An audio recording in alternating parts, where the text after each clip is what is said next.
Allah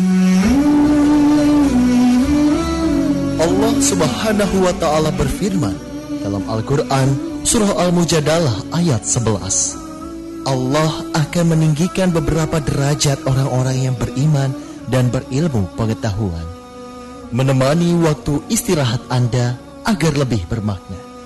Dakta Radio menghadirkan kajian malam. Bismillahirrahmanirrahim. Assalamualaikum warahmatullahi wabarakatuh. Dakta Radio, bijak berbakti, cerdas berempati. Semangat malam rekan Dakta, tim redaksi menyaparkan dalam program kajian malam. Saya sapa narasumber kita yang akan melanjutkan pembahasan akidah dari kitab Sahih Muslim, Ustaz Toman Suratman. Assalamualaikum warahmatullahi wabarakatuh, Ustaz Toman. Waalaikumsalam warahmatullahi wabarakatuh. Ternyata tema yang akan disampaikan bagian 2 dari tidur dalam timbangan akidah saja. Iya, betul. Apa yang membedakan tema yang sama bagian 2 malam ini dengan tema sama bagian pertama, Ustaz? Jadi nanti kita akan bahas seputar zikir-zikir menjelang tidur dan sesudah bangun, dan apa manfaatnya. Ternyata dari zikir-zikir itu manfaatnya luar biasa. Kita akan terbebas dari gangguan setan, kita akan tidur nyaman, kita akan bisa bangun kemudian menunaikan sholat tahajud. Itulah pembahasan kita insya Allah nanti. Baik, jadi pada bagian 2 atau malam ini lebih menitik beratkan tentang zikir yang harus dilakukan oleh seseorang menjelang tidur dan juga ketika ia bangun tidur. Nah, kalau demikian rekan Dakta, kita persilakan langsung pada Ustaz Toman untuk menjelaskan. Silakan, Ustaz. Alhamdulillahi wassalatu wassalamu ala rasulillahi, asyhadu an la ilaha illallah wa asyhadu anna muhammadan abduhu wa rasuluhu wa ba'du. Pendengar Dakta yang dimuliakan oleh Allah, alhamdulillah kita akan lanjutkan pada malam hari ini tema tentang tidur dalam timbangan akidah. Pada pertemuan sebelumnya sudah kita bahas bahwa tidur adalah pembeda antara manusia dengan Allah. Allah disifati dalam Al-Quran, la ta'khuduhu sinatun wala naum. Allah itu tidak mengantuk, Allah itu tidak tidur. Sementara kelemahan manusia menyebabkan manusia mengantuk, kemudian membutuhkan waktu untuk istirahat. Kita juga sudah bahas bahwa tidur tidak bisa dipisahkan dengan keberadaan setan. Saat tidur itulah setan memanfaatkan lubang-lubang hidung kita sebagai tempat untuk istirahat. Saat tidur pula setan punya program agar yang bersangkutan tidur pulas, berat untuk bangun di tengah malam sehingga bisa menunaikan sholat tahajud. Lewat tidur pula setan beraksi dengan mengganggu kita sehingga kita bertemu dengan mimpi-mimpi yang buruk. Inilah yang sudah kita bahas, termasuk tentang status atau hukum tidur ba'da sholat subuh. Nah, pada hari ini kita akan masuk poin ke-8. Berapa kali Rasulullah Shallallahu Alaihi Wasallam tidur? Maka dilihat dari beberapa dalil, kita menyimpulkan ada 3 waktu di mana Rasulullah Shallallahu Alaihi Wasallam tidur. 1, tidur ba'da isya. Jadi selesai sholat isya, bila beliau tidak punya acara, tidak ada kegiatan, maka tidur adalah pilihan utama bagi beliau. Sehingga Abu Barzah Al-Aslami berkata, kana Rasulullah sallallahu alaihi wasallam yastahibbu an yuakhkhira minal isya wa kana yakrahu an-nauma qablaha wal haditha ba'daha. Adalah Rasulullah suka mengakhirkan sholat isya, di mana tidak suka tidur sebelumnya dan bercakap-cakap sesudahnya. Kemudian yang kedua adalah tidur sesudah sholat tahajud hingga adzan subuh berkumandang. Abdullah ibnu Mas'ud radhiyallahu anhu berkata bahwa Rasulullah sallallahu alaihi wasallam bersabda, "La yamna'anna ahadan minkum adzanu Bilalin min sahurihi, fa innahu yu'adzinu bilailin liyarji'a qa'imakum wa yuqidha na'imakum." Jangan sekali-kali seorang di antara kalian terhalangi dari sahurnya karena mendengar adzan yang dikumandangkan oleh Bilal. Karena dia mengumandangkan adzan masih di malam hari, belum masuk waktu subuh, agar memberi kesempatan bagi yang sudah menunaikan sholat tahajud untuk kembali ke tempat tidur. Dan fungsi kedua, membangunkan orang-orang yang tidur, yang belum sempat sholat tahajud, belum sempat sahur, maka dengan adzan itu mereka bisa sahur untuk sholat tahajud dan sahurnya. Baik, kaum muslimin yang dimuliakan oleh Allah, dari hadis ini berarti dikenal ada dua adzan ketika kita menunaikan sholat subuh. Adzan pertama kira-kira jam 3 atau setengah 4. Adzan kedua adalah adzan ketika memasuki waktu subuh. Adzan pertama dikumandangkan oleh Bilal. Adzan kedua dikumandangkan oleh Abdullah ibnu Ummi Maktum.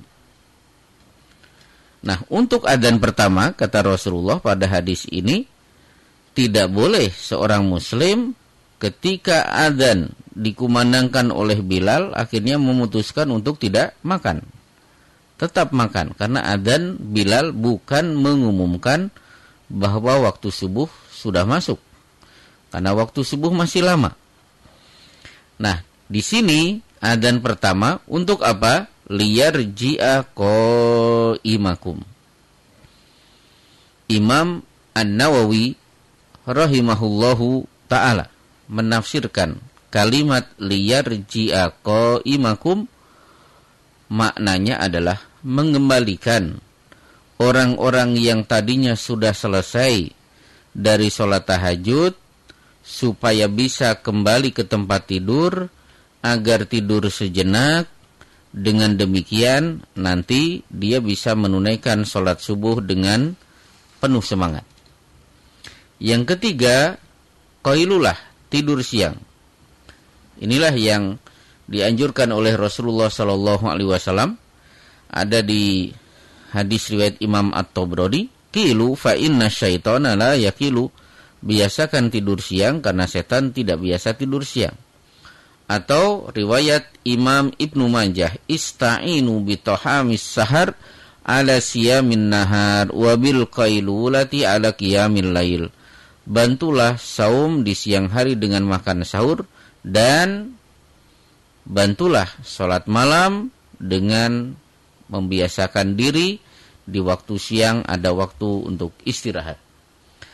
Kaum muslimin yang dimuliakan oleh Allah, walhasil 3 waktu di mana Rasulullah tidur. 1 ba'da isya, yang kedua selesai menunaikan sholat tahajud hingga akhirnya beliau tidur sampai adzan subuh berkumandang. Yang ketiga tidur siang. Kemudian yang tidak boleh dilupakan pada poin ke-9, Islam mengajarkan kepada kita untuk berwudu sebelum tidur. Kelihatannya remeh, kelihatannya ringan, dan banyak di antara kita menilai hukumnya sunnah. Akhirnya meremehkan kebiasaan Rasulullah SAW, di mana beliau biasa wudu sebelum tidur. Sekarang apa manfaat berwudu sebelum tidur? Maka Barra bin Azib meriwayatkan sabda Rasulullah SAW, "Idza ataita majja'aka fatawadda wudu'aka lis-shalah." bila engkau hendak mendatangi tempat tidur, maksudnya mau tidur, maka berwudulah terlebih dahulu seperti wudunya orang yang akan menunaikan sholat. Manfaatnya di ujung hadis, fa'in mitta alal fitrah, kalau engkau akhirnya tidur dan ternyata tidak bangun karena kematian datang, maka kita mati dinilai oleh Allah sebagai mati di atas fitrah. Para ulama menafsirkan fitrah adalah Islam. Maka ketika khatib pada hari Jumat membacakan ittaqullaha haqqa tuqatih wa la tamutunna illa wa antum muslimun, bertakwalah kepada Allah dengan sebenar-benarnya takwa dan jangan kamu mati kecuali dalam keadaan sebagai muslim. Maka seorang mati di saat tidur, sementara sebelum tidur dia menunaikan wudu, maka matinya dalam keadaan muslim, sehingga nasihat khatib sudah kita tunaikan dengan baik. Kemudian manfaat yang lain, wudu sebelum tidur. Hadis yang diriwayatkan oleh Mu'ad bin Jabal bisa kita lihat di Sunan Abu Daud. Kata Rasulullah sallallahu alaihi wasallam, "Ma min muslimin", tidaklah seorang muslim, yabitu ala dzikrin tahiran, tidur sementara sebelum tidur dia berzikir dan bersuci. Fayata'aru minal lail, kemudian dia bangun di malam hari. Bangun di sini bukan tahajud. Tiba-tiba matanya terbelalak, bangun. Mungkin terbangun karena gigitan nyamuk, mungkin terbangun karena ingin buang air kecil. Akhirnya begitu terbangun, fayas'alullaha khairan minad dunya wal akhirah, dia berdoa memohon kepada Allah kebaikan, baik urusan dunia dan akhirat, illa a'tahu iyyah, kecuali pasti Allah akan mengabulkannya.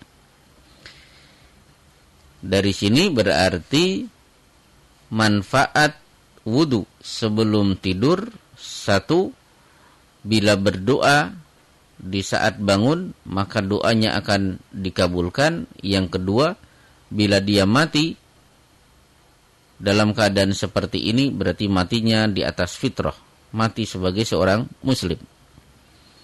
Kemudian poin ke-10, kebiasaan Rasulullah sebelum tidur membersihkan tempat tidur. Ini adalah sunnah Rasul sallallahu alaihi wasallam. Beliau menganjurkan kebersihan saat tidur. Selain berwudu, beliau anjurkan kita untuk membersihkan ranjang yang merupakan tempat pembaringan. Kata beliau, sebagaimana yang diriwayatkan oleh Abu Hurairah, "Idza awa ahadukum ila firashihi", bila seorang di antara kalian pergi ke tempat tidurnya, "falyanfut firashahu bidakhilati izarihi", maka sapulah ranjang dengan sarungnya. Kalau kita biasanya sapu atau kain. Fa innahu la yadri ma khalafahu alaihi, karena dia tidak tahu sebelum dia bersihkan ada apa di atas tempat tidurnya. Hingga akhirnya tsummal yattaji ala shikihi al-aiman. Kalau ranjang, kalau kasur sudah dipastikan bersih, baru berbaling di mana rusuk bagian kanan ada di bawah. Sampai akhir hadis. Hadis ini diterangkan oleh Imam Ibnu Hajar Al-Asqalani bahwa kata beliau, hikmah dari perintah di atas adalah untuk membersihkan tempat tidur dari debu, kotoran, atau binatang. Ini Ibnu Hajar Al-Asqalani. Sementara Imam Nawawi menyebut untuk membuat tempat tidur bersih sehingga Kalau ada binatang buas seperti ular, kalajengking, dan binatang-binatang yang biasa mengganggu, akhirnya tersingkir, kemudian kita bisa tidur dengan nyaman. Kaum muslimin yang dimuliakan oleh Allah. Yang ke-11, bercelak sebelum tidur. Ini adalah sunnah atau kebiasaan Rasulullah SAW. Jabir bin Abdullah mendengar bagaimana Rasulullah SAW bersabda, "Alaikum bil ithmid indan naum fa innahu yajlu al-basar wa yunbitu asy-sya'ar." Bercelaklah dengan ithmid saat akan tidur, karena ia akan menguatkan pandangan dan menumbuhkan bulu. Pada riwayat yang lain, kana an-nabiyyu sallallahu alaihi wasallam yaktahilu bil ismid kulla lailatin qabla an yanama fi kulli ainin salasata amyal. Bahwa Nabi sallallahu alaihi wasallam biasa atau senantiasa memakai celak dengan batu celak setiap malam sebelum beliau hendak tidur. Beliau sallallahu alaihi wasallam memakai celak itu pada kedua matanya. Masing-masing mata beliau oles 3 kali goresan. Inilah hadis yang diriwayatkan oleh Imam Ibnu Majah. Kalau kita biasanya kita tetes mata kita dengan rohto atau dengan otem dan lain sebagainya. Rasulullah sallallahu alaihi wasallam tidak melakukan itu, tapi beliau bercelak. Inilah sunnah Rasulullah sallallahu alaihi wasallam sebelum tidur di samping berwudu dan berzikir. Kaum muslimin yang dimuliakan oleh Allah. Setelah kita mengetahui masalah ini, kita akan bahas beberapa bacaan yang diajarkan oleh Rasulullah sallallahu alaihi wasallam sebelum tidur. Ternyata bacaannya cukup banyak, bervariatif. Bisa saja kita baca semuanya atau sebagiannya. Tapi untuk lebih jelasnya, insya Allah kita akan lanjutkan pada season yang kedua. Rekan-rekan kita jeda terlebih dahulu. Setelah jeda kita akan lanjutkan kembali kajian malam.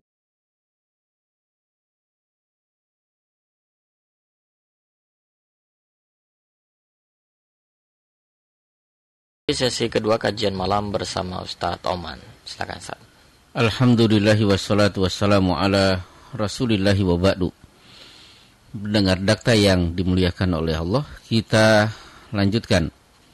Pada poin ke-12 kita akan pelajari tentang bacaan-bacaan, zikir-zikir yang diajarkan oleh Rasulullah SAW sebelum tidur. Ternyata ada banyak alternatif. Bagi yang bisa membacanya keseluruhan, bagus.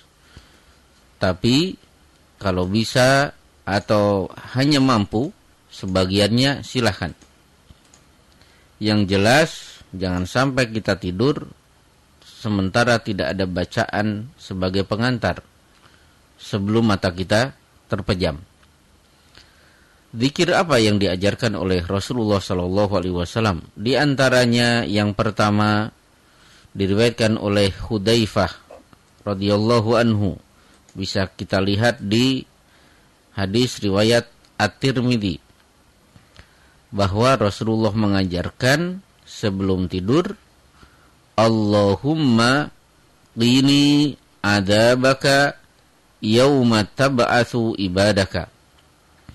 Ya Allah, lindungi aku dari azab-Mu pada hari di mana Engkau bangkitkan hamba-hamba-Mu. Ini bacaan yang pernah diajarkan oleh Rasulullah SAW. Atau kita beralih zikir yang kedua. Ini diriwayatkan oleh Imam Muslim dari Anas bin Malik. bahwa beliau mengajari kita untuk mengucapkan alhamdulillah, segala puji bagi Allah, alladzi at'amana wa saqana, yang telah memberikan kami makan dan minum, wa kafana wa awana, yang telah memberikan kecukupan dan tempat tinggal.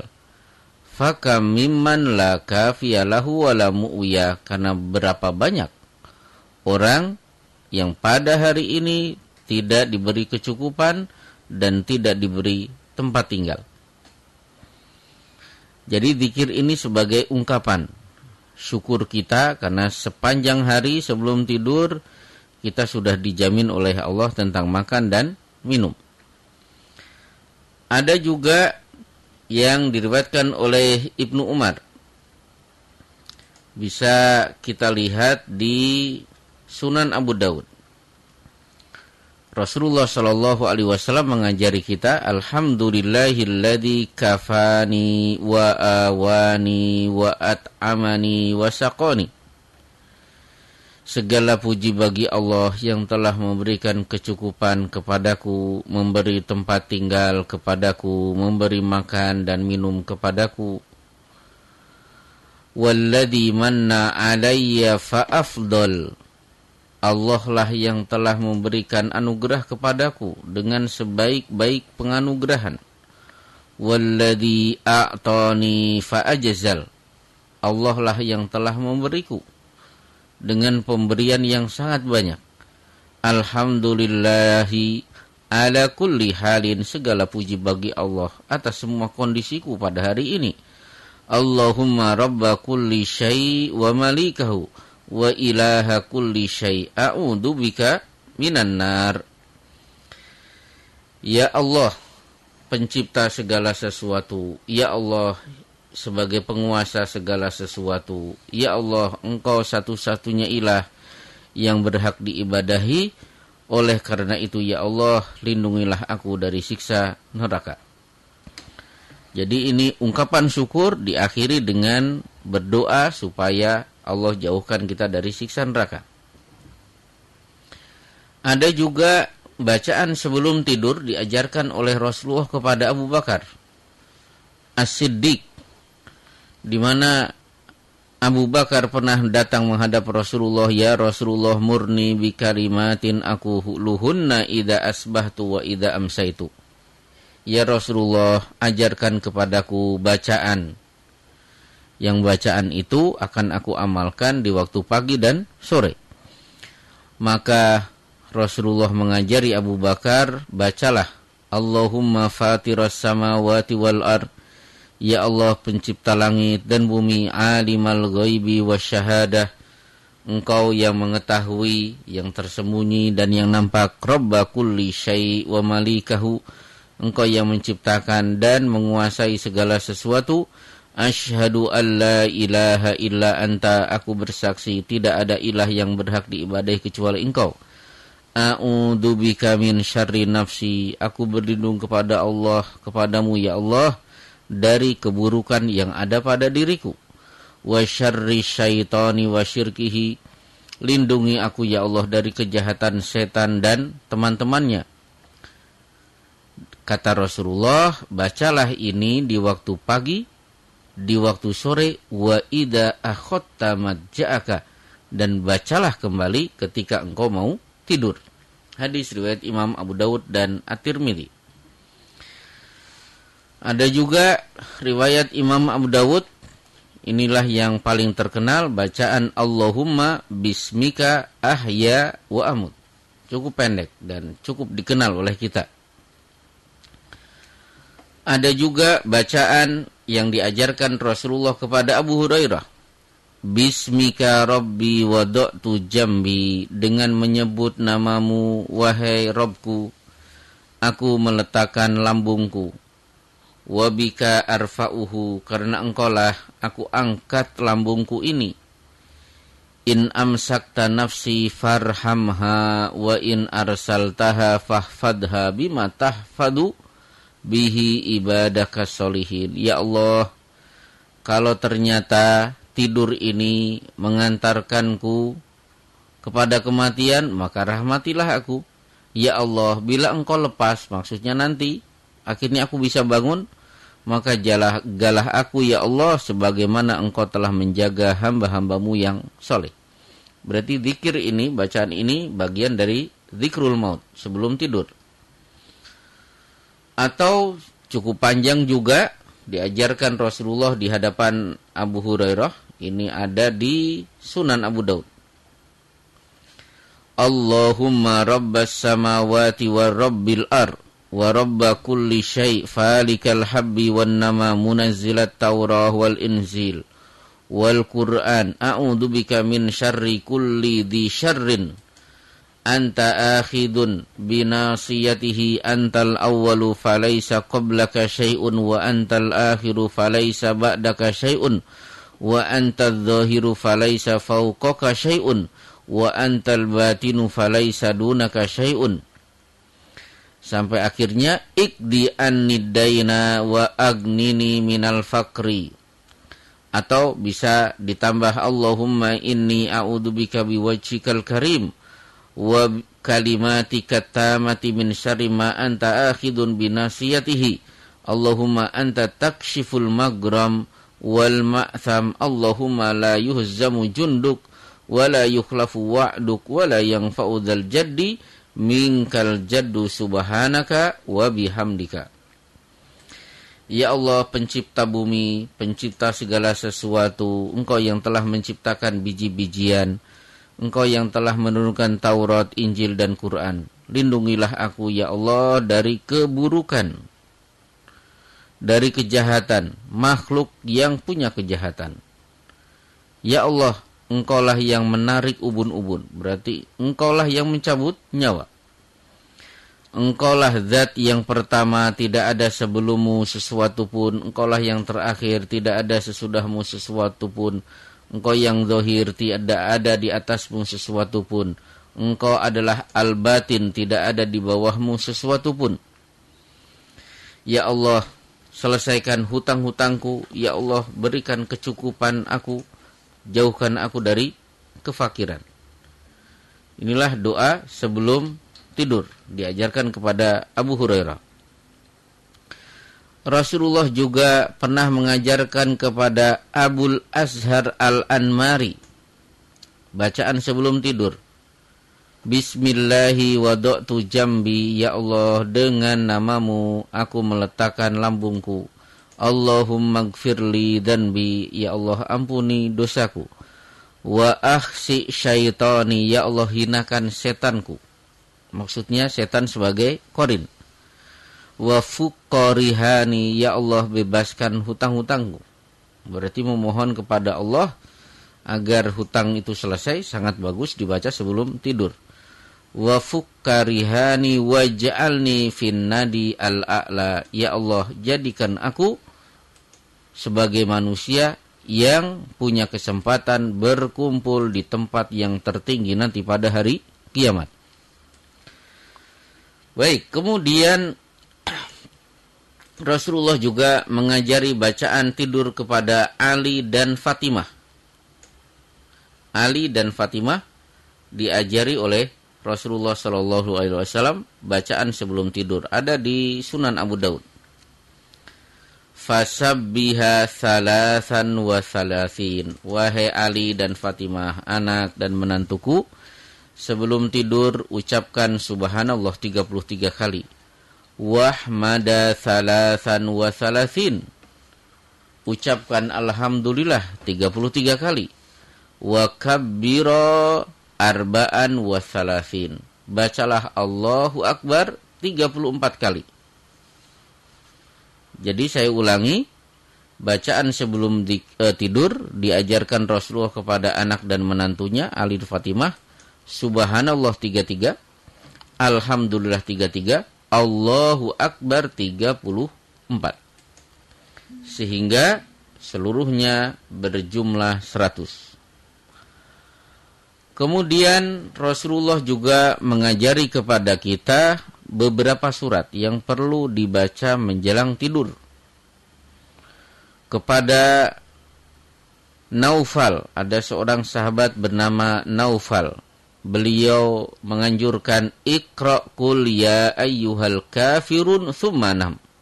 Wahai Naufal, bacalah surat Qul ya ayyuhal kafirun baru kamu tidur. Fa innaha bara'atun minasyirki. Karena surat ini kalau engkau baca sebelum tidur membebaskan engkau dari kesyirikan. Atau kepada Aisyah, Rasulullah mengajari membaca Qul huwallahu ahad, Qul a'udzu birabbil falaq, Qul a'udzu birabbin nas, tsumma yamsahu bihima mastata'a min jasadihi. Kemudian setelah 3 surat ini dibaca, ditiup di telapak tangan, kemudian diusap ke seluruh tubuh sesuai dengan kemampuan. Yabda'u bihima ala ra'sihi, dimulai dari kepala, wa wajhihi, wajahnya. Wa ma aqbala min jasadihi yaf'alu dzalika 3 marrat. Kemudian ke seluruh tubuh dan itu dilakukan 3 kali. Selain Al-Kafirun dan 3 surat yang sudah saya sebut, kepada Irbad beliau juga mengajarkan kana yaqra'u al-musabbihat qabla an yarkud. Adalah Nabi sebelum tidur biasa membaca surat yang terkandung di dalamnya al-musabbihat, kata-kata tasbih. Misalnya yusabbihu lillahi ma fis samawati wa ma fil ardil malikil quddusil azizil hakim. Berarti surat Al-Jumu'ah atau sabbaha lillahi ma fis samawati wa ma fil ard. Berarti ini surat As-Saff atau surat Al-Hadid dan surat-surat yang lain yang diawali dengan sabbaha atau yusabbihu. Kata Rasulullah, inna fihinna ayatan afdal min alfi ayatin. Kalau ini dibaca, maka pahalanya lebih banyak daripada membaca 1000 ayat. Selain surat di atas, Abu Hurairah diajari oleh setan untuk membaca ayat kursi. Karena setan mengatakan idza awaita ila firashika faqra ayatal kursi min awwaliha hatta tahtimal ayah. Wahai Abu Hurairah, kata setan yang menjelma sebagai sosok laki-laki yang ditangkap Abu Hurairah karena mencuri kurma yang ada di Baitul Mal. Kalau engkau mau tidur, bacalah ayat kursi dari awal sampai akhir. Kalau engkau baca la yazalu alaika minallahi hafidun, semalam suntuk kamu akan mendapatkan penjagaan dari Allah. Walan yakrobaka syaiton, kamu sekali-kali tidak akan didekati oleh setan. Mendapatkan informasi ini, Abu Hurairah segera menghadap Rasulullah, diceritakan di hadapan beliau, maka beliau sallallahu alaihi wasallam bersabda, shadaqaka wa huwa kadzub. Setan tadi benar. Jadi amalkan ayat kursi sebelum tidur. Dia benar meskipun setan itu sebenarnya pendusta. Baik, setelah kita sebut satu persatu bacaan zikir sebelum tidur, akhirnya inilah bacaan pamungkas. Jadi kalau kita sudah membaca bacaan-bacaan di atas, ada bacaan pamungkas. Kalau ini sudah dibaca, tidak boleh ngobrol, tidak boleh zikir yang lain. Apa itu? Kita lihat hadis dari Barra bin Azib. Idza ataita majja'aka, kata Rasulullah, bila engkau pergi ke tempat tidur wahai Barra, fatawadda wudu'aka lis-shalah. Mulailah dengan berwudu. Tsumma taji ala shikkika al-aiman, kemudian berbaringlah di mana rusuk bagian kanan ada di bawah. Dalam kondisi seperti ini, kul, bacalah Allahumma aslamtu nafsi ilaika wa wajjahtu wajhi ilaika wa fawwadtu amri ilaika wa alja'tu dhahri ilaika ragbatan wa rahbatan ilaika la malja'a wa la manja minka illa ilaika amantu bi kitabika alladhi anzalta wa bi nabiyyika alladhi arsalta. Setelah ini dibaca, kata Rasulullah, fa in mita alal fitrah. Kalau engkau ternyata, wahai Barra, tidur dalam keadaan membaca ini sebelumnya, kemudian engkau mati, maka kematianmu dinilai mati fitrah. Dalam keadaan muslim, ujung hadis mengatakan, waj'alhunna akhira ma taqul. Jadikan bacaan ini adalah kalimat pamungkas sebelum tidur. Artinya kalau ini sudah dibaca, tidak boleh ada obrolan, tidak boleh ada bacaan-bacaan yang lain. Kaum muslimin yang dimuliakan oleh Allah. Sekarang setelah saya sebut satu persatu zikir-zikir menjelang tidur, kita juga harus tahu apa akibat meninggalkan zikir sebelum tidur. Akibatnya Rasulullah Shallallahu Alaihi Wasallam bersabda, "Man qa'ada maq'adan lam yadhkurillah ta'ala fihi kanat alaihi minallahi ta'ala tirrah." Siapa yang duduk di satu tempat, ternyata selama duduk itu dia tidak ada zikir,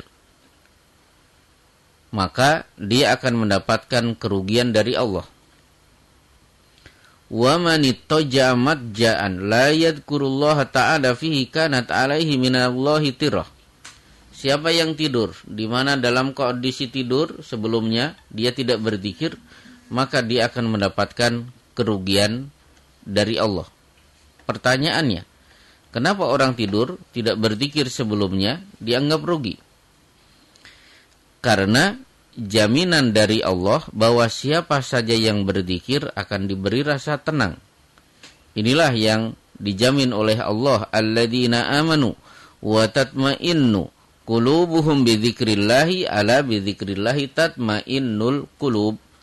Orang beriman, hati orang beriman akan tenang karena senantiasa berzikir kepada Allah. Ingatlah, zikir kepada Allah bisa menenangkan hati. Surat Ar-Ra'd ayat 28. Berapa banyak orang yang tidur, yang dia pikir hanya ngantuk, kemudian tidur, tidak berzikir sebelumnya. Akhirnya begitu mudahnya diganggu oleh setan, sehingga muncullah mimpi-mimpi yang buruk yang mengurangi kenyamanan yang bersangkutan saat tidur. Sehingga tadi sudah kita bacakan salah satu fadilah bacaan sebelum tidur, la yazalu alaika minallahi hafidun. Kalau ini dibaca selama tidur, kamu terus akan dijaga oleh Allah. Walan yaqrabaka syaitan hatta tusbih. Sekali-kali setan tidak akan mampu mendekati kamu hingga waktu pagi. Baik, kaum muslimin yang dimuliakan oleh Allah. Kemudian posisi tidur, inilah yang akan kita bahas selanjutnya, bahwa posisi yang benar adalah tidur menghadap kiblat dengan rusuk kanan ada di bagian bawah.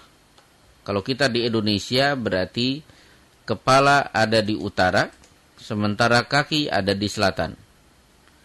Tidur berbaring, rusuk kanan ada di bawah. Inilah posisi mayit di liang lahat. Berarti dengan posisi ini otomatis setiap hari menjelang tidur kita zikrul maut, mengingat kepada kematian. Dan ternyata cara tidur ini ditinjau dari sisi medis ternyata bagus untuk menjaga kenyamanan ketika tidur. Inilah sunnah yang diajarkan oleh Rasulullah Shallallahu Alaihi Wasallam. Idza ataita majja'aka fatawaddo wudu'aka lis-shalah, thumma taji ala shikiki al-aiman.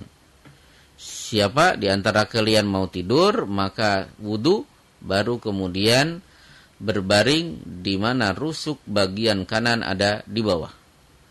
Ada juga petunjuk yang lain yang diajarkan oleh Rasulullah. Wa do'a yadahu al-yumna tahta khaddihi. Beliau biasa meletakkan tangan kanannya di pipi. Ini juga sunnah Rasulullah Shallallahu Alaihi Wasallam.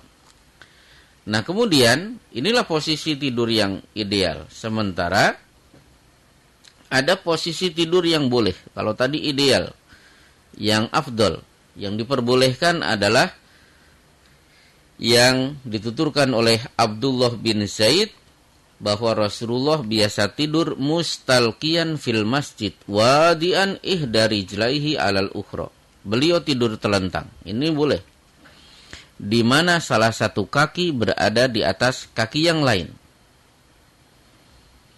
Kemudian, nah, kita juga harus tahu posisi tidur yang dilarang, yang dibenci oleh Rasulullah Shallallahu Alaihi Wasallam. Seorang sahabat bernama Ya'is Al-Ghifari, bainama ana muttaji'un fil masjid. Suatu hari aku tidur di masjid.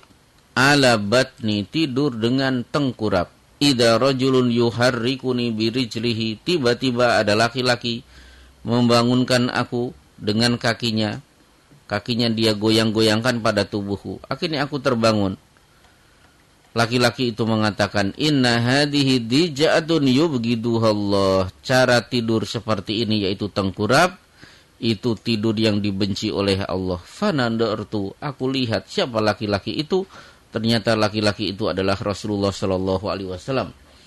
Maka hadis ini dikomentari oleh Syekh Salim Id Al-Hilali, tahrimun naum alal batni li'annahu naumatun yubghiduhullah wa huwa min sifati ahlin nar. Haram tidur dengan tengkurap karena cara ini cara tidur yang dibenci oleh Allah dan itu sifat penghuni neraka. Demikianlah kaum muslimin yang dimuliakan oleh Allah, kajian kita pada malam hari ini.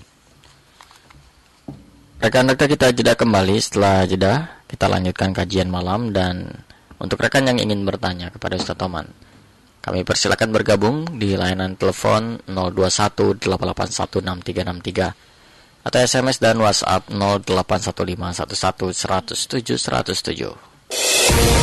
Data Radio, bijak dan cerdas.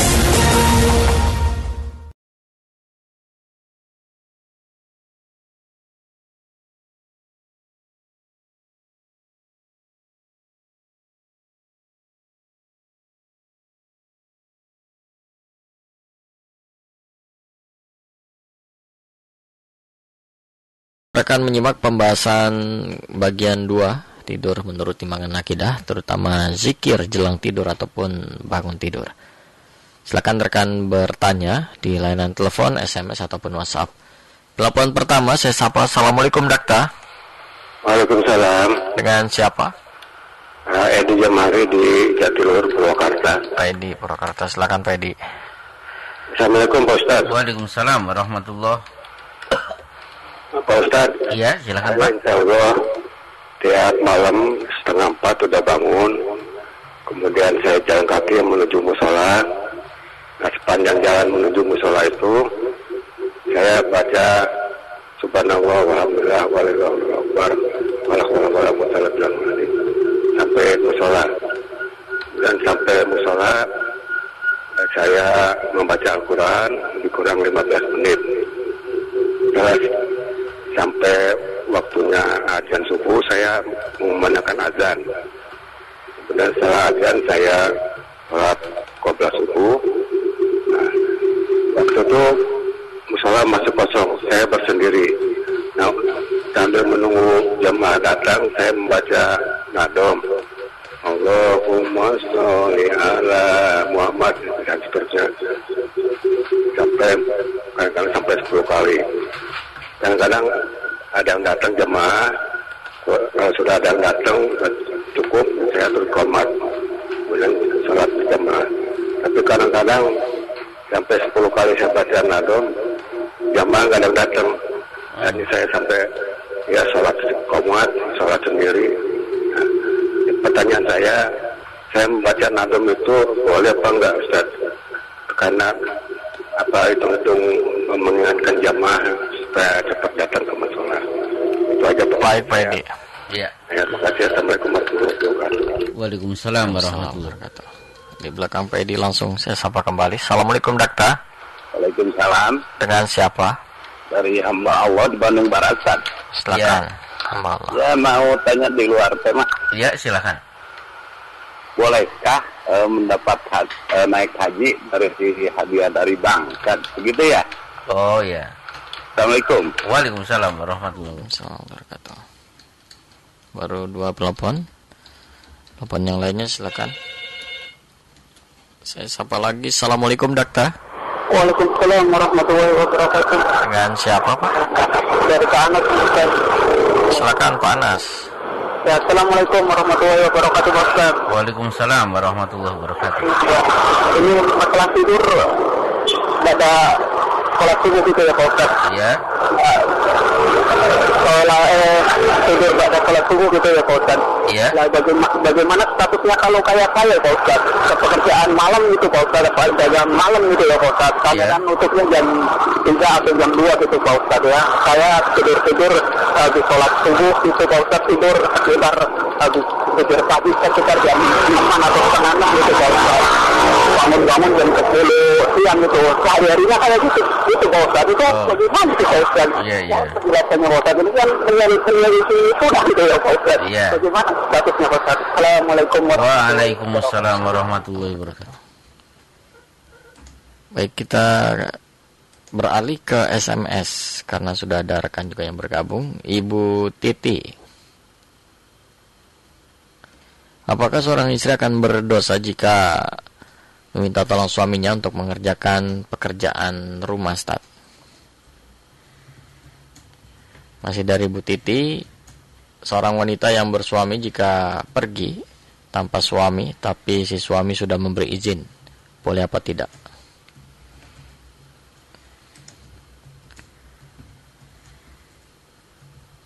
Kemudian ada Hapidin di Purwakarta.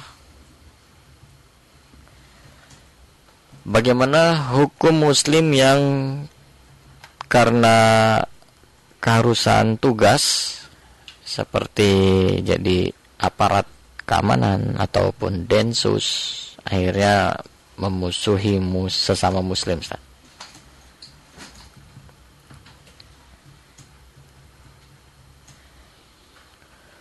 Beralih ke rekan Saidi di Jakarta Timur. Mengusap muka setelah selesai sholat ataupun berdoa, adakah riwayatnya, Ustaz? Ada Baim 40 tahun di Pulau Gadung.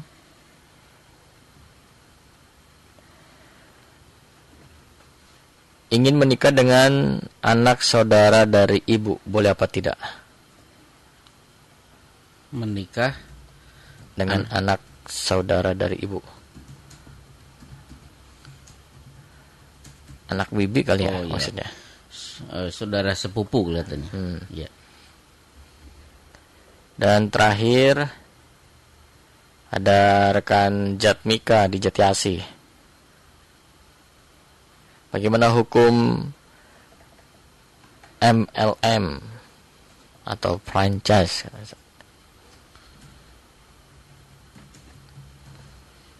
Ya, silakan Ustaz. Baik. Pertanyaan pertama. Bapak Edi di Purwakarta bangun 3:30 pergi ke masjid. Sepanjang perjalanan Bapak membaca dzikir, itu bagus. Kemudian sampai masjid membaca Quran. Begitu waktu subuh masuk, Bapak mengumandangkan adzan. Adzan selesai, tadi disebutkan Bapak sholat 2 rakaat. Rupanya jamaah belum muncul. Berarti Bapak adalah satu-satunya orang yang ada di musola itu. Berarti ini memang problem. Akhirnya Bapak memperbanyak sholawat untuk memancing orang datang. Meskipun akhirnya ya kadang-kadang ada yang datang, kadang-kadang tidak ada, sehingga Bapak sholat sendirian. Kondisi ini saya alami ketika dulu ketika saya masih di kampung halaman, sebelum masuk pesantren, saya sering mengalami apa yang Bapak alami. Jadi kadang-kadang sholat subuh itu cuma berdua, cuma bertiga. Jadi saya dengan penjaga masjid plus imamnya. Kalau imamnya sakit, sementara penjaga masjid juga kadang-kadang pergi, otomatis akhirnya saya sholat sendirian. Nah, di sini Bapak tidak segera iqomat, tapi Bapak banyak membaca sholawat terlebih dahulu. Ketika dirasa bacaan sholawat terus menerus sudah banyak tidak ada, akhirnya Bapak memutuskan untuk iqomat. Jadi begini, membaca sholawat, membaca dzikir antara adzan dan iqomat bagus, tidak masalah. Itu satu. Yang kedua, jeda antara adzan dan iqomat, kadang-kadang Bapak dzikirnya sedikit karena orang sudah datang akhirnya. Boleh jadi sholawatnya banyak karena belum datang juga. Ini juga gak masalah.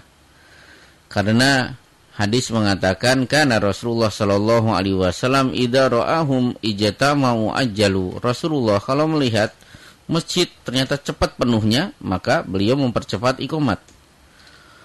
Wa idza ra'ahum abta'u akharu. Kalau ada satu situasi di mana jamaah tidak segera ke masjid, biasanya iqomat diundur. Nah, memanfaatkan waktu belum datangnya jamaah, Bapak membaca sholawat, ini sesuatu yang tidak masalah, insya Allah. Kemudian dari Bandung Barat, saya naik haji, atau apa hukum naik haji dari bank? Berarti ini hadiah dari bank. Sekarang banknya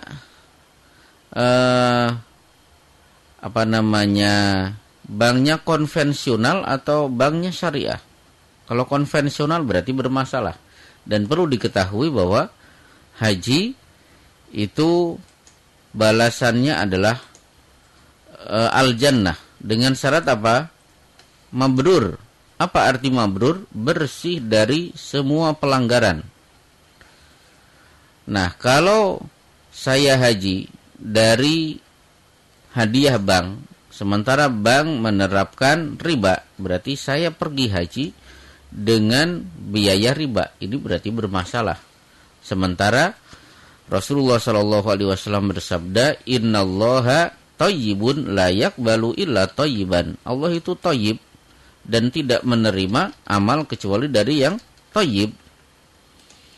Ketika seorang yang bermunajat kepada Allah begitu khusyuknya, sementara famat amuhu haram, wa malbasuhu haram, wa gudiya bil haram, makan, minum, pakaian yang dia kenakan semua dari yang haram. Fa anna yustajabu lahu, maka bagaimana mungkin doanya dikabulkan. Jadi ini kepada hamba Allah di Bandung Barat. Bapak Anas bertanya tentang tidur ba'da subuh. Ini adalah pembahasan di pekan sebelumnya. Betul, aslinya makruh tidur ba'da subuh. Tapi kita lihat perkataan Imam Ibnul Qayyim Al-Jauziyah. Naumus subhati yamna'ur rizqa. Tidur ba'da subuh itu mencegah rizki. Karena Rasulullah berdoa, Allahumma barik li ummati fi bukuriha. Ya Allah, berkahi umatku yang di waktu bukur ba'da subuh sudah mulai keluar untuk mencari rezeki. Li'anna dzalika waqtun tatlubu fihi al-khaliqatu arzaqaha. Karena ba'da subuh adalah waktu di mana manusia mencari rezeki. Disitulah wa huwa waqtu qismatil arzaq. Ba'da subuh itulah Allah membagi-bagi rezeki kepada hambanya. Fanaumuhu hirman. Kalau tidur ba'da subuh berarti dia tidak dapat rezeki. Illa li'aridin au daruratin. Ini kalimat ujung.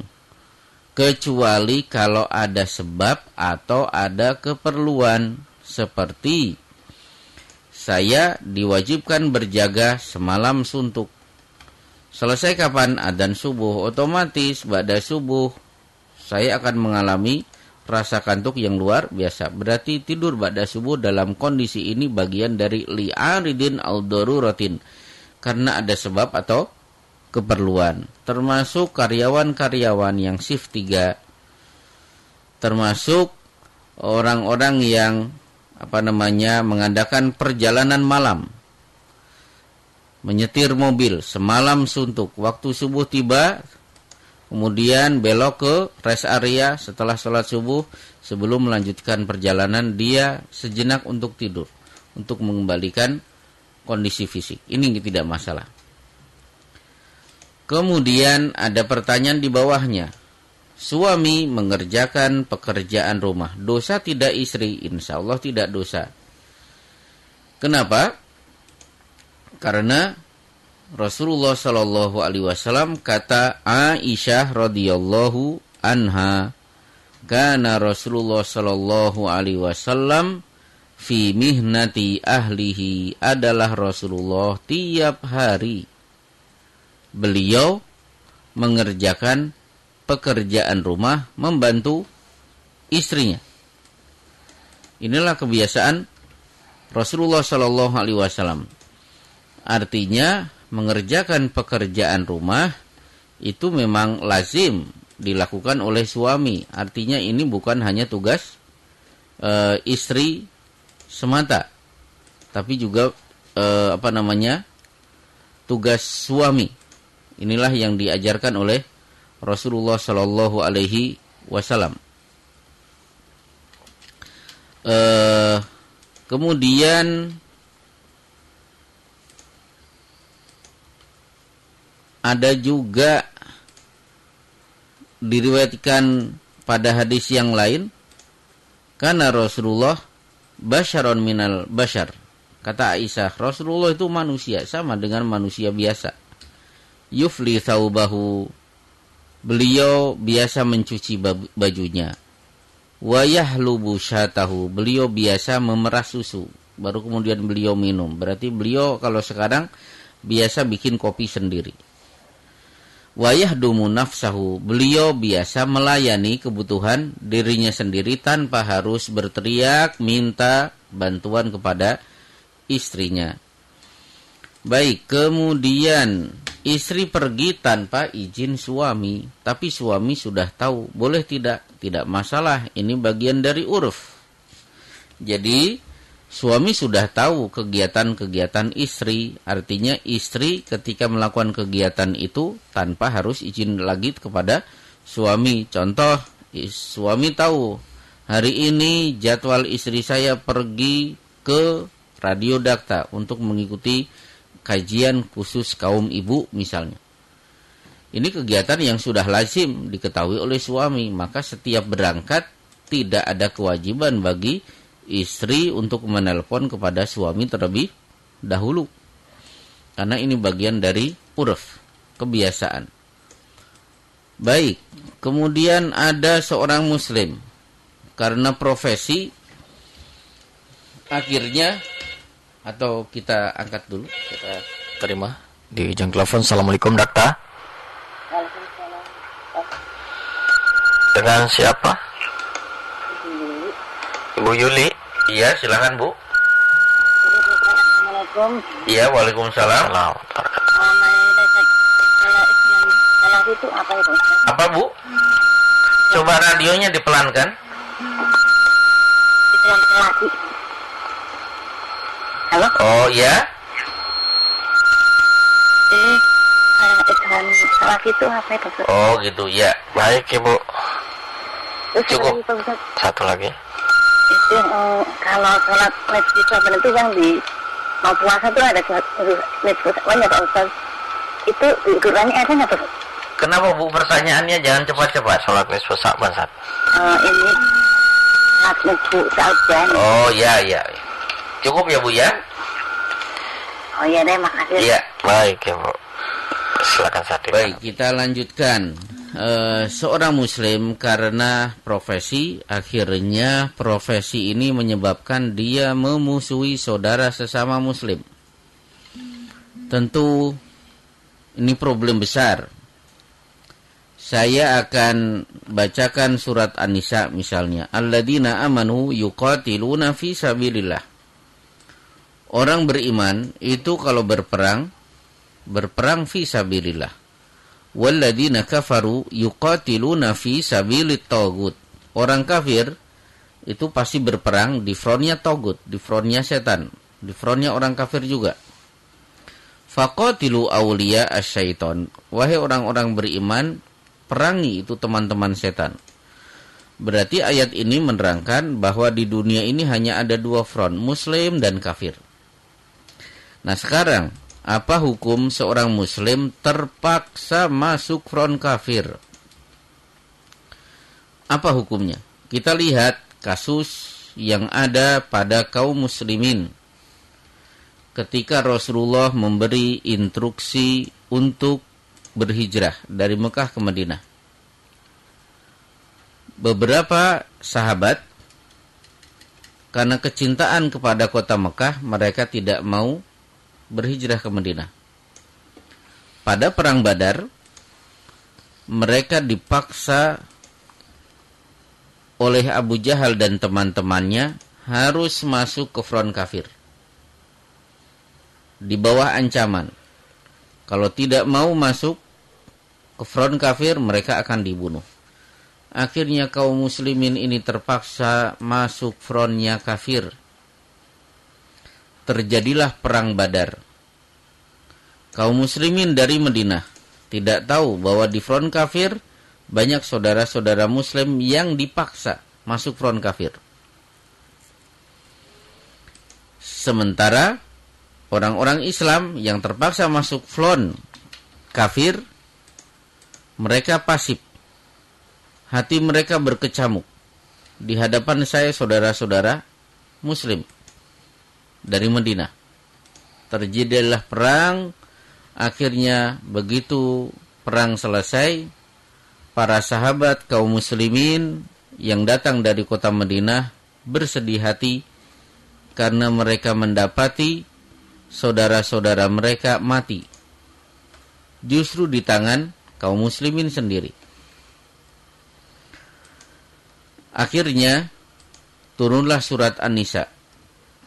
Innal ladzina tawaffahumul malaikatu dzalimi anfusihim. Sesungguhnya orang-orang yang dimatikan oleh malaikat karena mereka zalim. Kenapa zalim? Karena mereka tidak mau berhijrah. Akibat tidak mau berhijrah, akhirnya mereka terpaksa masuk front kafir. Mereka zalim. Mereka terbunuh di tangan kaum muslimin, Rasulullah dan para sahabat. Di alam kubur mereka ditanya malaikat, qalu fima kuntum, kamu berada di front mana? Orang ini berkata, qalu kunna mustad'afina fil ard. Kami adalah orang yang lemah, terpaksa masuk front kafir. Malaikat bertanya lagi, alam takun ardullahi wasi'ah fatuhajiru fiha.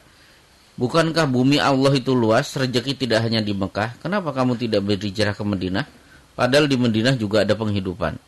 Faulaika ma'wahum jahannam wa sa'at masira. Mereka adalah penghuni neraka jahanam dan itu seburuk-buruk tempat kembali. Jadi hati-hati dengan profesi, jangan sampai berada di sebuah lembaga yang lembaga itu justru memusuhi saudaranya sesama muslim, karena sejarah biasanya akan berulang, terus berputar sebagaimana yang terjadi di surat An-Nisa yang baru saja saya bacakan tadi. Baik, kemudian berdoa selesai, kemudian mengusap wajah. Ada lagi? Kita sapa. Assalamualaikum Dakta. Waalaikumsalam warahmatullahi wabarakatuh. Dengan siapa? Ananto. Pak Nanto ya, silakan. Assalamualaikum Ustaz. Waalaikumsalam warahmatullahi wabarakatuh. Ada dua pertanyaan. Iya. Yang saya tanyakan. Pertama, ada seorang wanita yang berselingkuh dengan seorang pria. Iya. Dan jangka waktu yang lama itu, dia melakukan hubungan suami istri, tapi tanpa ikatan pernikahan. Nah, terus si laki-laki itu menghidupi si wanita tadi. Uangnya itu, terus apa yang barang-barang yang diberikan itu statusnya gimana, halal atau haram. Pertama itu. Yang kedua, ada pasangan suami istri yang hubungannya itu nggak bagus, sudah pisah ranjang, sudah pisah rumah selama bertahun-tahun, kemudian karena tidak ada tokanan itu berlangsung apa ya, sekitar 20 tahun lah. Oh, 20 tahun? Iya, itu pisah ranjang, sudah terakhir pisah rumah juga. Tapi si suami itu tidak, si laki-laki tidak mau menceraikan, sehingga ini kan jadi masalah itu. Sementara si istri kan perlu perlindungan. Jadi si suami itu sudah tidak kok masa udah sendiri-sendiri waktu satu rumah itu, sudah tidak ngasih nafkah, juga tidak pernah melakukan hubungan badan gitu. Nah, karena seperti itu akhirnya istri ini si siapa ini wanita tadi kalau mau nikah kan nggak bisa kan? Secara resmi sesuai hukum negara kan nggak bisa. Akhirnya nikah siri gitu. Nikah siri karena udah buntu si laki-laki itu nggak mau, apakah seperti dia ngerjain gitu. Iya. Ini itu. Surya, terima kasih. Assalamualaikum warahmatullahi wabarakatuh. Waalaikumsalam warahmatullahi wabarakatuh. Baik, kita ternyata harus jeda terlebih dahulu rekan Dakta. Akan kita lanjutkan kembali kajian malam tanya jawab rekan bersama.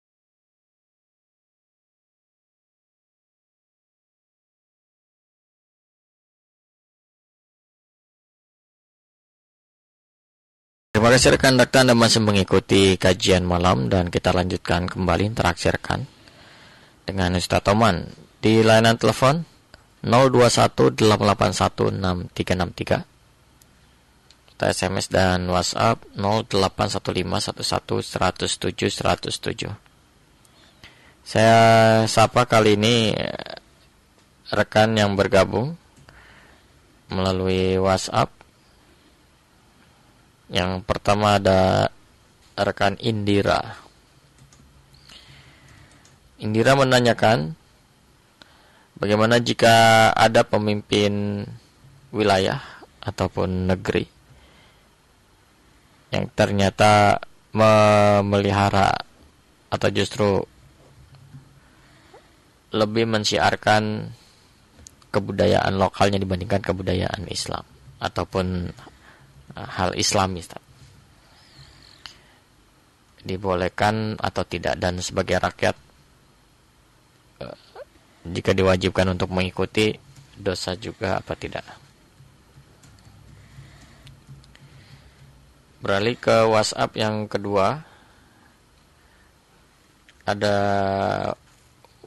rekan Wahidin.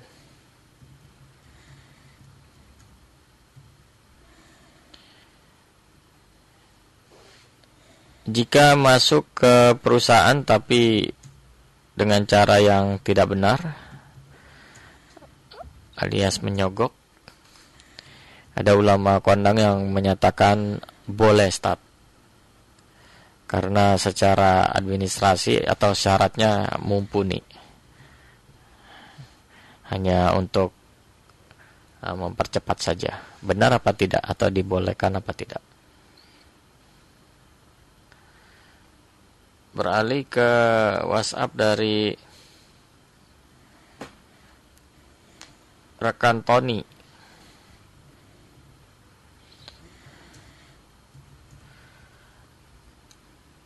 Mohon penjelasan tentang kredit dalam Islam.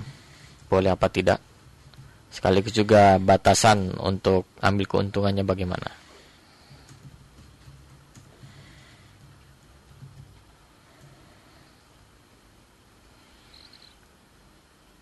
Beralih ke pertanyaan dari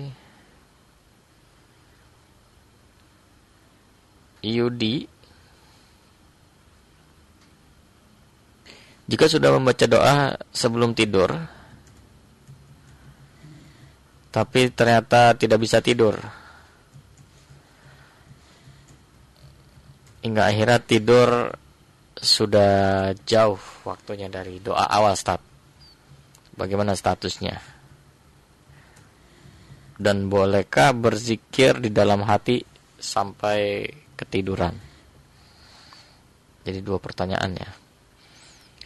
Kemudian beralih ke pertanyaan dari Suwarto di Narogong. Mohon penjelaskan apakah saat ini sudah masuk akhir zaman atau belum, Ustaz? Ada Endang di Cikarang. Apa hukum memakai behel agar gigi rapih?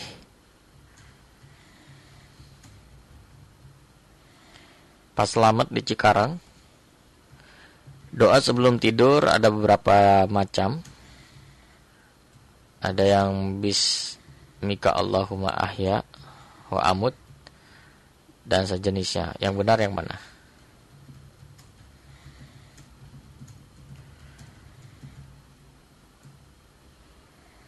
Selanjutnya Adi di Cikarang. Bagaimana cara menegur imam yang lupa pada sholat maghrib?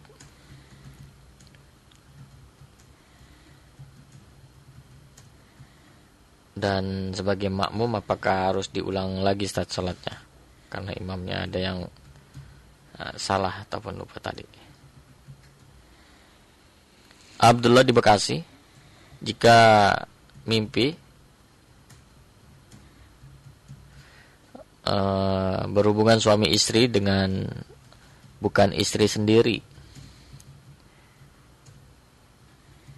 apakah ini dari setan, Ustaz? Bagaimana jika dengan istri sendiri, apakah tetap dari setan? Satu pertanyaan terakhir ada Suprihatin. Lagi-lagi tentang sholat jika masbuk dalam jamaah, baca tahiyat 3 kali, apa yang terakhir sujud langsung, atau bagaimana, Ustaz? Ini kayaknya ada yang ketinggal sholatnya gitu, masuk ke yang ganjil. Ya, silakan. Ya, Ustaz. Baik. Pertanyaan selanjutnya, mengusap muka setelah berdoa atau selesai dari sholat. Kalau dari sholat, selesai sholat, saya belum pernah mendapatkan dalilnya. Tapi kalau mengusap setelah berdoa, saya dapatkan di Imam At-Tirmidzi.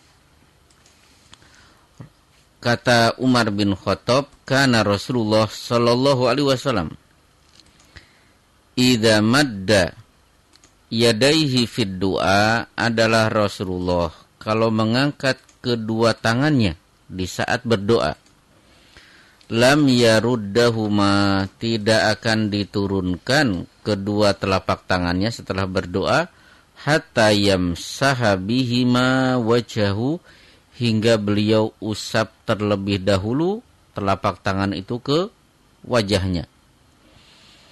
Hadis ini dinilai hasan oleh Ibnu Hajar Al-Asqalani, meskipun saya juga pernah membaca risalah dari Syekh Bakar Abu Zaid. Beliau di antara ulama Saudi yang mendoifkan hadis ini. Tapi yang jelas, bagi yang yakin hadis ini hasan, berarti silahkan berdoa selesai mengusap wajah. Bagi yang yakin bahwa hadis ini doib, berarti berdoa mengangkat tangan diturunkan tanpa diusap wajahnya. Kemudian di bawahnya hukum MLM. Sistem jual beli MLM, salah satu efek yang bisa kita lihat, akibat yang bisa kita lihat, harga biasanya mahal, lebih mahal. Yang kedua, orang yang sudah lebih awal masuk dia akan mendapatkan keuntungan lebih besar daripada orang yang baru saja masuk anggota. Yang ketiga, MLM bagian dari al-bai'u ala bai'ataini, satu transaksi di atas dua transaksi. Inilah salah satu cara berdagang yang dilarang oleh Rasulullah SAW. Al-bai'u ala bai'ataini, satu transaksi di atas dua transaksi. Saya mau membeli produk kopi milik MLM. Saya keluarkan uang untuk membeli kopi tadi, dan saya juga mengeluarkan uang untuk menjadi member. Berarti ada dua transaksi ini. Sehingga banyak ulama yang menilai keharaman transaksi lewat MLM. Kemudian sholat di malam nisfu Sa'ban, saya belum pernah mendapatkan riwayat yang dipraktekkan oleh Rasulullah dan para sahabat. Kalau toh muncul ini pada masa tabi'in di negeri Syam. Ada sebagian tabi'in yang menghidupkan malam di pertengahan bulan Sya'ban. Jadi ini terjadi di generasi kedua. Tidak pernah dipraktekkan oleh Rasulullah dan para sahabat. Ibu juga bertanya tentang salaf atau salafi. Manhaj as-salaf, metode memahami Islam dengan cara salaf, itu sebenarnya sama saja dengan istilah salaf, sama dengan ahlu sunnah, sama dengan firqah najiyah, sama dengan ta'ifah mansurah, sama dengan as-sabiqunal awwalun. Intinya begini Bu, kalau ibu mau melaksanakan Islam, mempraktekkan Islam ini, maka praktekkan Islam sebagaimana yang dipraktekkan para sahabat radhiyallahu anhum. Karena para sahabat mereka adalah murid pertama dari Rasulullah sallallahu alaihi wasallam. Mereka tahu kapan ayat turun, bagaimana Rasulullah menerangkan ayat itu di hadapan mereka. Dan para sahabat tahu bagaimana Rasulullah mempraktekkan Al-Qur'an di hadapan mereka, di tengah-tengah kehidupan mereka. Jadi as-salaf atau as-salaf as-solih adalah cara beragama seperti cara yang pernah dipraktekkan oleh para sahabat. Nah, ketika kita mempraktekkan ini sebenarnya tidak ada keharusan kita menyebut saya salafi, saya ini dan itu. Yang terpenting adalah bukti bahwa kita beribadah kita seperti mereka. Kemudian ini ada pertanyaan, wanita selingkuh dengan laki-laki, dan wanita ini banyak mendapatkan pemberian dari si laki-laki ini, dibelikan ini dan itu. Bagaimana hukumnya? Tentang wanita yang selingkuh ini pernah dilihat oleh Rasulullah siksanya dikubur pada peristiwa Isra dan Mi'raj. Beliau diperlihatkan bentuk-bentuk siksaan kubur. Di antaranya wara'an nisa allati yadkhulna 'alar rijal man laisa min auladihim ra'ahunna mu'alliqatun bi thadihin. Jadi banyak wanita yang digantung bukan lehernya tapi dari puting susunya. Kenapa? Mereka wanita-wanita yang berkhianat kepada suami, memasukkan laki-laki ke rumahnya padahal laki-laki itu bukan suaminya. Nah, ketika selingkuh itu sudah bermasalah, maka wanita mendapatkan rezeki dari hasil perselingkuhan itu juga bermasalah. Kemudian, suami istri pisah ranjang 20 tahun, tidak jelas hubungannya. Nah, disinilah perlu Bapak ketahui, bisa saja seorang suami marah kepada istri, akhirnya bersumpah untuk tidak menggauli istrinya. Inilah yang disebut dengan ila. Jadi ila adalah hak suami untuk tidak menyetubuhi istrinya. Boleh, tapi dengan syarat batas maksimal 4 bulan. Lilladina yu'luna min nisaihim tarabbusu arba'ati ashhur. Laki-laki yang bersumpah tidak akan mendekati istrinya silahkan, tapi batas maksimal 4 bulan.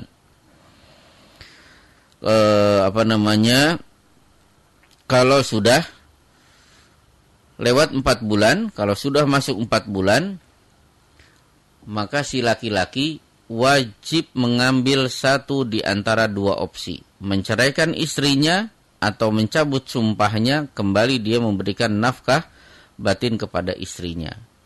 Jadi kalau sudah berlangsung 20 tahun ini sudah terlalu lama. Bagaimana kalau istri kemudian menuntut suami, kamu tidak memberikan nafkah kepada saya, batin dan lahir, sementara kamu tidak mau menceraikan saya, maka cerainya talak disebut dengan talak ijbar, talak sepihak dari hakim. Bisa saja si wanita datang kepada Pak Hakim, Pak Hakim, suami saya tidak memberikan nafkah lahir, tidak memberikan nafkah batin.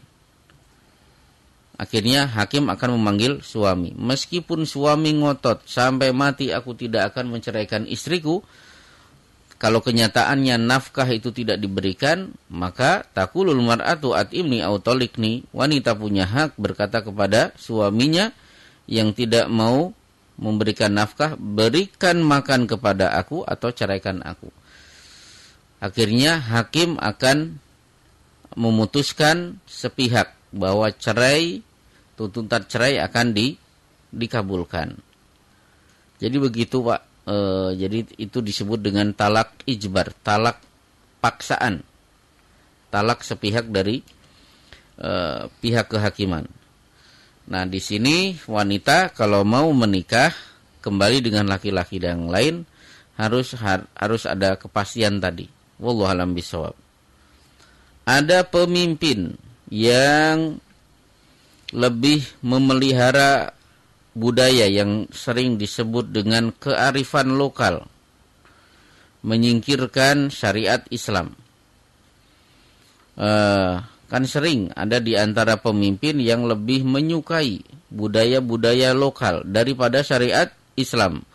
Maka pemimpin ini masuk dalam kategori wa idza qila lahum ittabi'u ma anzalallah. Apabila dikatakan kepada mereka, mari ikuti apa yang Allah turunkan, qalu hasbuna ma wajadna alaihi aba'ana. Cukup bagi kami mengikuti kebiasaan nenek moyang kami. Berarti pemimpin seperti ini tidak boleh diikuti.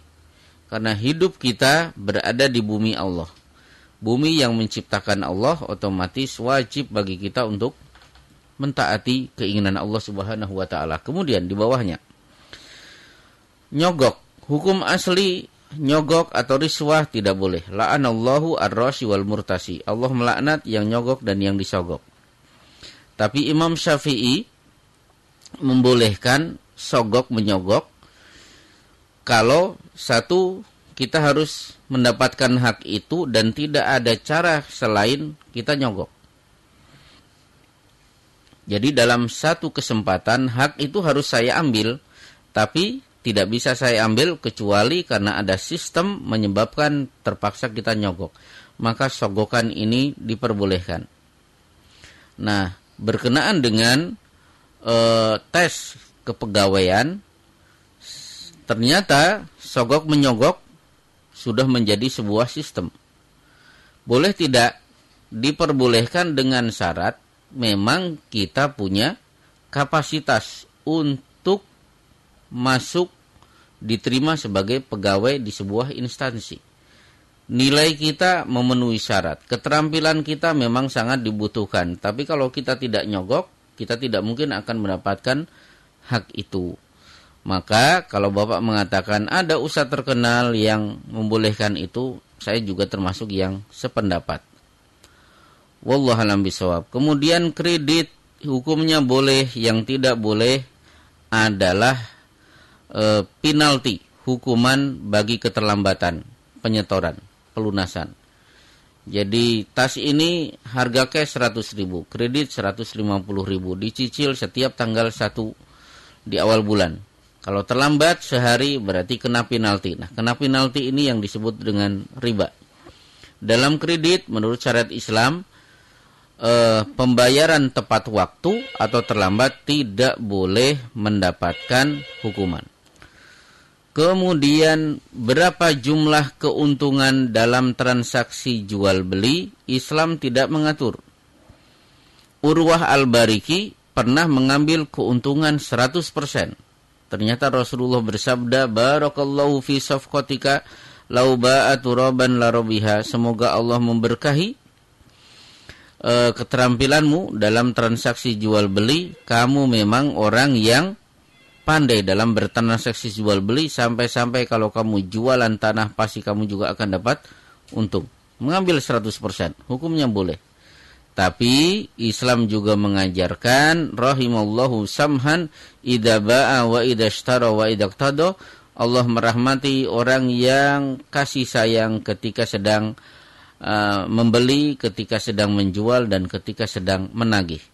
Ketika menjual disebut masuk kategori ini kalau dia tidak menerapkan harga yang memberatkan konsumen. Kemudian ada bapak bertanya membaca doa ternyata susah tidur. Susah tidur ada banyak macam. Boleh jadi kita punya problem sebelum tidur. Boleh jadi karena kita minum kopi. Boleh jadi ada masalah lain. Kalau memang susah tidur berarti bapak resah.